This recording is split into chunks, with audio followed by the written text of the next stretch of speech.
All right. So we're going to start off today's exercise by stretching. All right.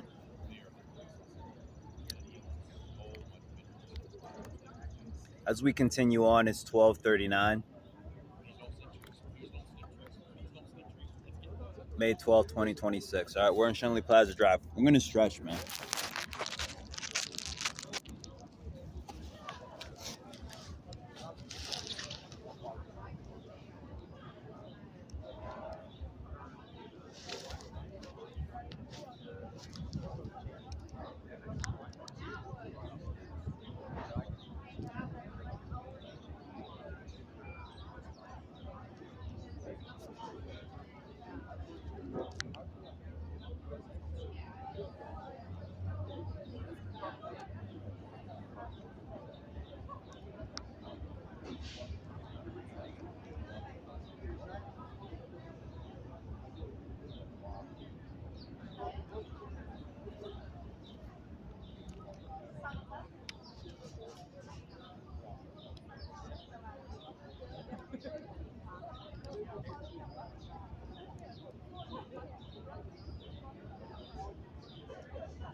pretty good. So listen, I know a lot of you see me running with my drill in the air. Some of you have even seen me run with my handcuffs in the air. I tend to do that from time to time. So, in my exercise crew, we call it resistance training. So this is weight and it's resistance. Imagine that, right? So I don't just do that, dude, because eventually it gets tired and then it comes down here. So what about that? Okay, so I can't skip that. Actually, believe it or not, I walk around just like that, literally just like that. And I jog just like that. You might have missed that, but you're not gonna miss it today unless I run out of what do you call it? But how long can you keep? How long can you keep a power drill right like that?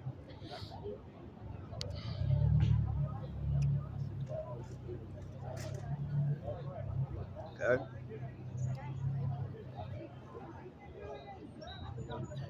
And then right there.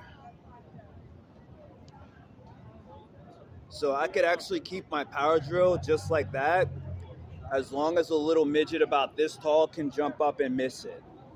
So if they jump up and miss it 100 times, that's how long I can keep it up. Okay. That's a good thing because that means they never get my power drill. And then I switch it like that. But then you're gonna ask yourself, yeah, I get it, but why don't you just do it in your gym or in your house? Well, because you never have the actual training and conditioning of how to keep it out of people's hands. See, in my house, nobody's gonna take my drill. I could sit it on top of my cupboard. I could sit it on top of my dresser. I could even leave it on the floor and nobody's gonna jump up and take it because we respect each other's stuff. But believe it or not, when you're walking around in the community, whether it's this or my iPhone, because, I actually, believe it or not, I run with my iPhone in the air. Sometimes I even keep it here and here and here. You know how long I could keep my iPhone right here? As long as a midget this tall can jump up and miss my iPhone. So if it takes me 100 times, I got to do it. And see, this is really what some people want. But believe it or not, my other power drill completely disappeared from wherever I had it. I hid it in my tree stand. I have a bunch of tree stands all throughout Pittsburgh. I'm a hunter. Hunters, you out there? All right, man. Nice to see you. All right. So, anyhow, somebody stole my power drill. So when you're walking, you'll never, look, believe it or not, if nobody wants my power drill, they're not going to look at my power drill. This is psychology. People look at what they want, right? So if I have my iPhone, this is going to attract people who want iPhones. If I have my power drill, this is going to attract people who have power. So if I have both of them and I'm walking down the street, how am I going to know who wants one? I'm not going to know. I mean, sometimes I got to actually alternate and leave my iPhone home just to see who keeps that. You know what that's called? That's called an uncontrolled experiment, okay? Controlled experiment is a controlled environment. My apartment is controlled, okay? But outside is an uncontrolled environment because not everybody knows how to keep their hands to themselves, okay? So you'd be surprised, you know what I mean? The higher you keep this up in the air, the more it's gonna make people talk about whatever is in the air, literally. The longer I keep this in the air, someone's like, I don't know why he has his iPhone in the air. Why does he do that? That bothers people. Why? Because they want the iPhone. If they absolutely already have an iPhone, it's not going to matter to them. They're literally probably going to start laughing because they're going to realize the longer this is in the air, the quicker the sun is going to melt my battery. You get it? Good. All right. And shut up and squat.